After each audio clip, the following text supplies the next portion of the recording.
আৰম্ভণিতে এটা breaking news. Ahmedabad বিমান দুৰ্ঘটনাৰ ঘটনাত এয়াৰ ইণ্ডিয়াৰ 3 বিষয়াক নিলম্বন কৰা হৈছে।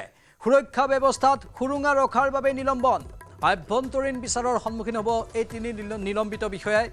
10 দিনৰ ভিতৰত দাখিল কৰিব প্ৰতিবেদন। মাণ্ডলিক উপসভাপতি সুৰুজ সিং, মুখ্য প্ৰবন্ধক পিংকি মিঠাল আৰু বিমানত নিয়োজিত ক্ৰু মেম্বাৰ পৰিচালক পায়েল আৰোৰাক নিলম্বন কৰা হৈছে। এটা গুৰুত্বপূৰ্ণ খবৰ আহিছে। আহমেদাবাদৰ এই বিমান দুৰ্ঘটনাই বিশ্ব কঁপাই গৈছিল আৰু সেই বিমান দুৰ্ঘটনাৰ পাছতে এয়াৰ ইণ্ডিয়াৰ 3 বিষয়াক নিলম্বন কৰাৰ খবৰ আহিছে।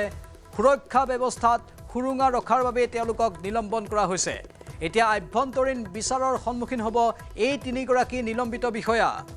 10 দিনৰ ভিতৰত দাখিল কৰিব প্ৰতিবেদন।